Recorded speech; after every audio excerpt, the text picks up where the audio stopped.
Hello बच्चों, आज हम टॉपिक पढ़ेंगे राउल्ट का नियम। और हम चैप्टर पढ़ रहे हैं सॉल्यूशन। और इसमें पिछले चैप्टर में हमने हेनरी का नियम पढ़ा था। हेनरी का नियम, उस पर एक आधारित सवाल, उसकी सीमाएं। और आज हम चैप्टर पढ़ेंगे, टॉपिक पढ़ेंगे राउल्ट का नियम। तो राउल्ट का नियम क्या कहता है? राउल्ट का नियम कहता है कि किसी द्रवीय विलयन में प्रत्येक द्रव का आंशिक दाब उसके विलयन में मोल अंश के समानुपाती होता है। ये होता है हमारा राउल्ट का नियम। और ये राउल्ट का नियम जो होता है वो दो प्रकार के विलयनों में देख सकते हैं। पहला होता है वाष्पशील द्रवों के विलयन में, ऐसा विलयन जिसमें दो द्रव हों और दोनों द्रव कैसे हों? वाष्पशील हों। या दूसरा हम जो देखते हैं वो देखते हैं अवाष्पशील विलेय युक्त विलयन में, मतलब ऐसा विलयन जिसमें एक हमारा जो विलेय है वो कैसा होगा? अवाष्पशील होगा, जिससे हम कह सकते हैं कि वो ठोस अवस्था में हो सकता है। तो यहाँ पर जो हमारा हम जो पढ़ रहे हैं, पहला पढ़ेंगे वाष्पशील द्रवयुक्त विलयन के लिए। तो इसमें क्या होगा, हम क्या लेंगे, एक मान लिया यहाँ पर एक हम बर्तन लेते हैं और इसमें हम क्या भरते हैं? दो द्रव भर देते हैं। क्या भर देते हैं? दो द्रव भर दिए। ये हमारा द्रव हो गया ए, और एक और द्रव भर देते हैं, वो हमारा क्या हो जाएगा? बी। क्या हो जाएगा? बी। हमने दो द्रव का एक विलयन बना लिया, ए और बी, जिसमें एक द्रव हमारा ए है, दूसरा द्रव क्या है? बी। और पूरा जो विलयन है सॉल्यूशन, वो हमारा क्या होगा? A B.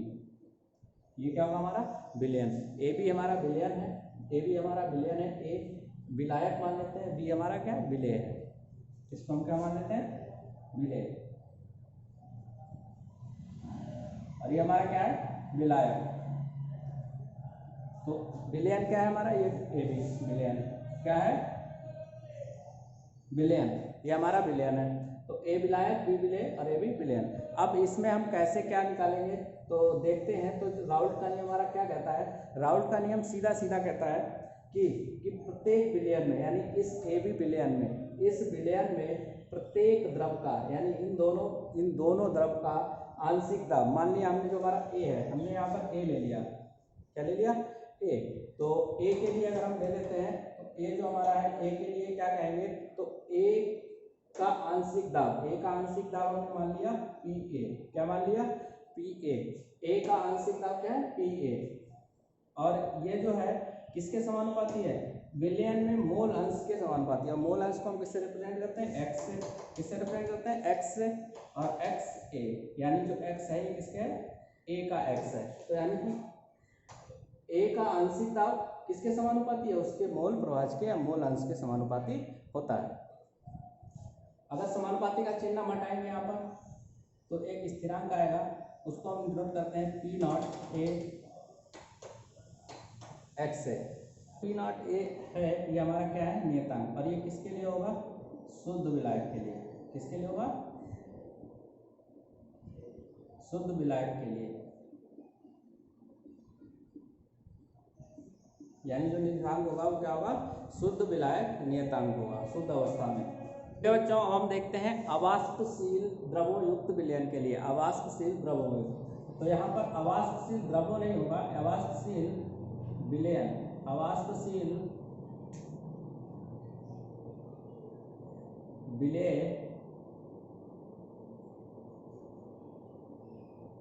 युक्त विलय के लिए। तो बच्चों अब हम देखते हैं अवाष्पशील विलेय युक्त विलयन के लिए। तो हम इसको भी पहले चित्र की सहायता से समझ लेते हैं। तो हमने क्या लिया? एक बर्तन लिया और इस बर्तन में हमने क्या किया? दो विलेय और विलायक मिलाए। तो ये हमारा विलायक एक विलयन है। ये जो हमारा है ये क्या है? एक हमने इसमें एक पात्र लिया, एक पात्र में हमने इसमें क्या भर दिया? एक विलायक भर दिया, इसको हम कहेंगे ए। क्या भर दिया? ए। और इसी में हमने इसमें कुछ ऐसे पदार्थ मिला दिए जो क्या होंगे? अवाष्पशील। क्या होंगे? अवाष्पशील। इसको हम बी कहेंगे। लेकिन जब दोनों मिल जाएंगे, आपस में मिल जाएंगे, तो क्या बनाएंगे? एक सॉल्यूशन बनाएंगे, विलयन बनाएंगे, जिसको हम क्या कहेंगे? A B. क्या कहेंगे? ए बी विलयन। यानी ए विलायक में कोई अवाष्पशील क्या मिला दिया, ए विलायक में कोई अवाष्पशील विलेय मिला दिया। तो अवाष्पशील विलेय कैसा होगा, ठोस होगा, जो वाष्प अवस्था में परिवर्तित नहीं होगा। तो ये परिवर्तित होगा, यानी ये वाष्प अवस्था में परिवर्तित नहीं होगा। अगर हमने इसमें ये मिला दिया तो एक विलयन बना AB, क्या बना AB। तो अगर हम बात करें जब ये इसमें मिल जाएगा तो विलयन तो बना लेगा। अच्छा, पहले जो हमारा केवल A है वो कैसा है, शुद्ध अवस्था में, कैसा है, शुद्ध अवस्था में, लेकिन विलयन में जाने के बाद वो शुद्ध अवस्था में नहीं रह जाएगा। तो जानने वाली मेन जो हमारे मुद्दे की बात है वो ये है कि यहाँ पर जो हमारा विलायक है वो क्या है, ए तो वाष्प दाब क्रिएट करेगा, क्या करेगा, ए वाष्प दाब क्रिएट करेगा क्योंकि ये वाष्पशील है। बी वाष्प अवस्था में परिवर्तित ही नहीं होगा, कैसा है, अवाष्पशील। तो वाष्प अवस्था में जब परिवर्तित नहीं होगा तो ये वाष्प दाब भी बनाएगा नहीं। क्या ये वाष्प दाब लगाएगा, नहीं लगाएगा। वाष्प दाब कौन लगाएगा, केवल और केवल ए। और कौन लगाएगा, ए और बी। कौन लगाएगा, जो हमारा विलयन है ए बी, विलयन ए बी क्या होगा, विलयन ए बी वाष्प दाब क्रिएट करेगा। और कौन करेगा, विलायक करेगा। बी वाष्प दाब क्रिएट नहीं करेगा। तो अब हम ऐसी कंडीशन में क्या देखते हैं, तो राउल्ट का नियम यहाँ पर क्या करता है, अभी हमने इससे पहले वाष्पशील विलेय के लिए पढ़ा क्या, कि जो हमारा पी ए है वो किसके बराबर था, पी नॉट एक्स। ये तो हमारा जो क्या था कि जो हमारा यहाँ पर देखिए इससे पहले जो हमने वाष्पशील के लिए पढ़ा पी ए बराबर पी नॉट ए एक्स है, तो यहाँ पर ये किसके लिए था, विलायक के लिए या विलेय के लिए। हम दोनों, क्योंकि वो दोनों कैसे थे, द्रव अवस्था में थे, वाष्पशील अवस्था में थे। अब हमारे साथ कंडीशन है कि ये हमारा कैसा है, अवाष्पशील है, वाष्प अवस्था में चेंज नहीं होगा। तो हम इसको क्या मान लेंगे, इसका वाष्प दाब क्या होगा, जीरो होगा। क्या होगा, जीरो होगा। जब हमारे पूरे विलयन की अगर हम बात करेंगे, पूरे विलयन की बात करेंगे तो क्या होगा, यहाँ पर हम क्या लेंगे, ए बी लेते हैं, तो ए बी में क्या होगा, जो वाष्प दाब है बी का वाष्प दाब तो काउंट ही नहीं होगा, नहीं होगा ना। तो इसमें हम क्या करते हैं, मान लेते हैं कि जो हमारा बी का वाष्प दाब वो क्या होगा, जीरो होगा। ये चीज़ समझ में आ गई होगी। अब हम एक चीज़ जान लेते हैं और कि मान लिया हमारा ए का जो मोल फ्रैक्शन है वो कितना है, एक्स है, और बी का मोल फ्रैक्शन कितना है, एक्स बी, यानी ए का मोल प्रवाह एक्स है और बी का मोल प्रवाह एक्स बी।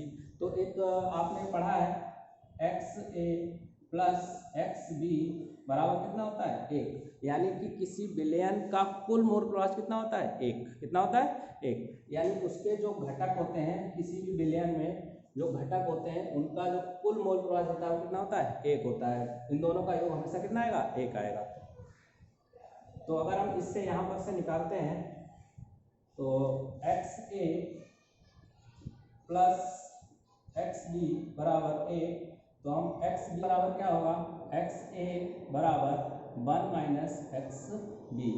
एक्स बी को हम इधर लेगा, इस साइड लेगा, ये प्लस का इधर कैसा हो जाएगा, माइनस का। अब इसी वैल्यू को उठा के हम यहाँ रख दें एक्स ए की जगह पर, तो क्या होगा, पी ए बराबर P A naught into 1 minus x B. कितना हो जाएगा भाई, एक्स जो एक्स ए की वैल्यू है वो हमने कहाँ रख दी, यहाँ पर रख दी। तो हम इसको सॉल्व कर लेते हैं, पी ए बराबर P A not dot multiply, या हम इसको खोल लेते हैं, ब्रैकेट को खोल लेते हैं, तो यहाँ पर क्या हो जाएगा, ये तो पी ए ही रहेगा minus P A naught x B. ये वैल्यू आ गई हमारी। अब हम देख लेते हैं इसमें इस माइनस चिन्ह को, जो हमारा माइनस चिन्ह है, इस माइनस चिन्ह को क्या करेंगे, हम इस समीकरण को व्यवस्थित कर लेते हैं। क्या कर लेते, व्यवस्थित करेंगे। तो इस माइनस वाले पोर्शन को हम इधर ले जाते हैं, क्योंकि इसलिए ले जाएंगे क्योंकि इसको प्लस बनाना है, तो हम इसको बराबर किधर ले जाते हैं, बाकी जो कुछ है उसको उधर ले जाते हैं। तो इसको हम माइनस किधर ले जाएंगे, तो ये कैसा हो जाएगा, प्लस का P naught A x B बराबर पी ए हमारा यहीं पर रहेगा, पी नॉट ए, और ये वाला हमारा पोर्शन कहाँ आ जाएगा, इधर आ जाएगा। कहाँ आ जाएगा, इधर। तो अब देखिए हम जो पी ए नॉट ए है हम इसको कहाँ ले आए, नीचे ले आए। तो एक्स बी बराबर हमारा क्या हो जाएगा, पी नॉट ए माइनस पी ए अपॉन पी नॉट ए। तो हमें एक नई समीकरण प्राप्त हो गई, क्या, कि एक्स बी यानी विलेय का मोल प्रवाह किसके बराबर होगा, हमारा जो पी नॉट ए माइनस पी ए अपॉन पी नॉट ए के अनुपात के बराबर। तो इस समीकरण ये किसके लिए आती है, अवाष्पशील विलेय युक्त विलयन के लिए हमें समीकरण प्राप्त होती है राउल्ट नियम के अनुसार से। आगे देखते हैं, तो हमारा जो एक्स बी है क्या, मोल प्रवाह। तो एक्स बी को हम इस तरीके से भी लिख सकते हैं इस तरीके से। तो n plus capital N P not a minus P A upon P A. तो यहाँ पर हम ए की जगह कुछ भी ले सकते हैं, ए की जगह बी ले सकते हैं, लेकिन बी अगर वाष्पशील है तो बी नहीं लेंगे, अगर वाष्पशील है तो बी लेंगे। अगर हमारा पूरे विलयन की बात करेगा तब हम पूरे विलयन के लिए भी ले सकते हैं। यहाँ पर पी एस भी ले सकते हैं, एस मतलब सोल्यूशन, क्या ले सकते हैं पी एस। तो कुछ किताबों में आपको पी एस भी लिखा मिलेगा, वो क्या होता है पूरे विलयन की बात करता है। यहाँ पर हमने किसकी बात की है, केवल और केवल विलायक की।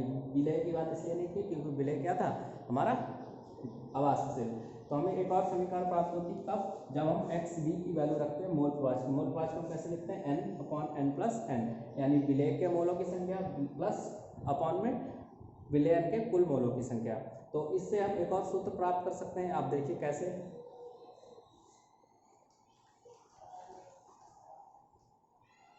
तो अगर हम इस सूत्र की बात करें n upon n plus n, तो अगर हम मान लें कि हमारा ये जो विलयन है वो कैसा है, बहुत ही तनु है। कैसा है, तनु। तो तनु विलयन में क्या होगा, जो हमारा n है ये कैसा होगा, निग्लेक्टेबल हो जाएगा, नगण्य हो जाएगा। तो हम यहाँ पर इसको क्या मान लेंगे, तनु विलयन के लिए।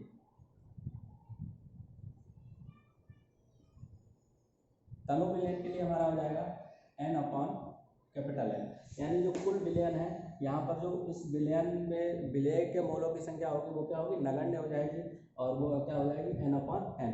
तो हम इसके अलावा क्या रख देंगे, P नॉट अपॉन P। हम यहाँ पर विलय विलायक नहीं दिखा रहे हैं, सीधे विलयन को दिखा रहे हैं। तो अगर हमारा ये सूत्र लगता है तो मोलों की संख्या क्या होती है, भार बटे अणुभार, भार बटे अणुभार, केवल इसके लिए। फिर विलायक के लिए अगर हम लेंगे तो वो क्या होगा, इसको हम डिनोट कर सकते हैं अलग अलग तरीकों से। तो ये हमने ले लिए इस वाले के लिए। फिर हम ले लेते हैं कैपिटल W, यहाँ पर हम स्मॉल m ले लेते हैं। क्या ले लेते हैं, स्मॉल m, यानी विलय के लिए हमने ले लिया, किसके लिए, विलय के लिए स्मॉल w स्मॉल m अणुभार भार। अब हमने ले लिया है विलायक के लिए, तो विलायक के लिए क्या है, capital W upon capital M, यानी कि फिर से समझ लीजिए हमारा ये क्या है, विलय, और ये क्या है विलायक के मोलों की संख्या, विलय के मोलों की संख्या बटे विलायक के मोलों की संख्या। तो ये जो हमारे दोनों संख्याएं हैं ये हो गया हमारा विलय का भार स्मॉल w, विलय का अणुभार स्मॉल m, ये हमारा हो गया विलायक।